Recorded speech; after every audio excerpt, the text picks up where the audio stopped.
ફોર્સમાં કેટલામાં જવું છે? ફોજી માણસ આર્મીમાં ફોર્સમાં વેરી ગુડ ખરેખર બિયાન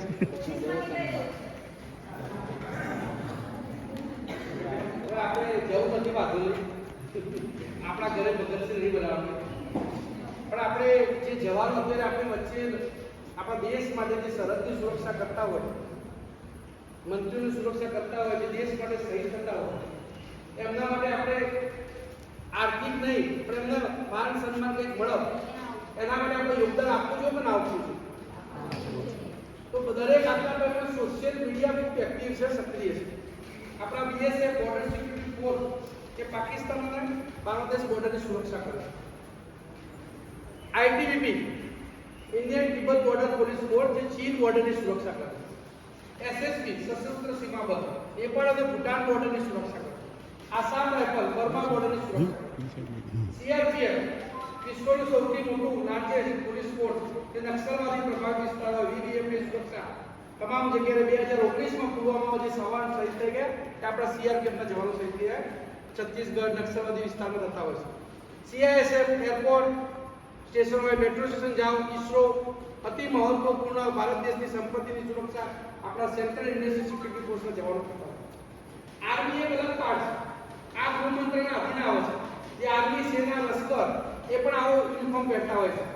દેશ માટે નાગરિકો માટે બંને સમાન છે, પણ જ્યારે દેશ માટે જે શહીદ થતા હોય છે આર્મીના જવાનો એને શહીદીનો દરજ્જો આપવામાં આવતો હોય છે અને આપણા પેરામિલિટરી જવાનોને શહીદીનો દરજ્જો ગણવામાં નથી આવતો. એમના માટે આખી વ્યવસ્થા સરકારે કરી છે કે એમને કલ્યાણ બળ હોય, એમના પરિવારોનું દુઃખ તકલીફ હોય, એમની દીકરી હોય, દીકરો હોય, એમને ભણવા માટેનું એજ્યુકેશનનો પ્રશ્ન હોય, તમામ પ્રશ્નો માટે. તો શું આપણા જે બોર્ડરના જવાનો દિવસ રાત ખડે પગે ઉભા રહેતા હોય છે, આપણી સુરક્ષા કરતા હોય છે, એમના પણ એમના પરિવાર માટે કલ્યાણ બળ હોવું જોઈએ કે ના હોવું જોઈએ? હોવું જોઈએ તો હાથ ઊંચો.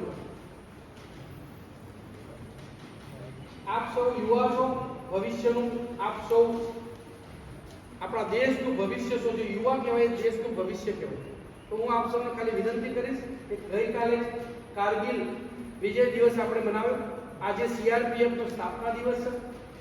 એ કારગિલ વિજયમાં માત્ર ને માત્ર આર્મીના જવાનો શહીદ નથી થયા, એમાં પેરામિલિટરીના જવાનો પણ શહીદ થયા. તો એમને આપણે સાચી શ્રદ્ધાંજલિ આપવી છે. એ પરિવારની દુઃખ તકલીફ દૂર કરવી છે, એ માતાની દુઃખ તકલીફ દૂર કરવી છે, તો એ પત્નીની દુઃખ તકલીફ દૂર કરવી છે. એ સમસ્યાના આપણા નિવારણમાં કઈ આપણે એમને સહાયરૂપ થવું છે, એમના માટે મદદરૂપ બનવું છે. તો માત્ર ને માત્ર આપણે યુટ્યુબ ચેનલ જે ચલાવતા હોઈએ છીએ આ યુટ્યુબ ખાલી ખોલી અને દીપેશ પટેલ પેરામિલિટરી જે લખ્યું છે, એક મિનિટ આપનો મોબાઈલ હોય તો આપણે યુટ્યુબ ખોલો.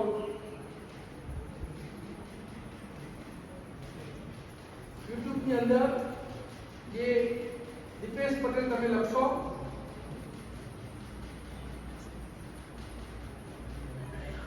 આ એક ટાઈપનું તમારા શહીદોને સલામ છે તમારા તરફ. દીપેશ પટેલ લખશો એટલે પેરામિલિટરી લખેલું આપણે આપ આવી જશે. જેવું સર્ચ મારશો દીપેશ પટેલ ખાલી એની અંદર જે સબસ્ક્રાઇબ જે હશે એ ખાલી ક્લિક કરીને સબસ્ક્રાઇબ કરવાનું છે. જેટલા આપ સબસ્ક્રાઇબ કરાવશો એ સૌથી મોટું આપના તરફથી આપણા જે વીર દેશ માટે જવાનો થઈ જાય છે એમના માટે સૌથી મોટું યોગદાન હશે. એટલે હું આપ સૌને આટલી વિનંતી કરું છું. એના અંદર તમામ વિગતો છે, માત્ર ને માત્ર આપણા જવાનો માટે છે. આપ જોજો, અન્ય લોકોને મોકલજો.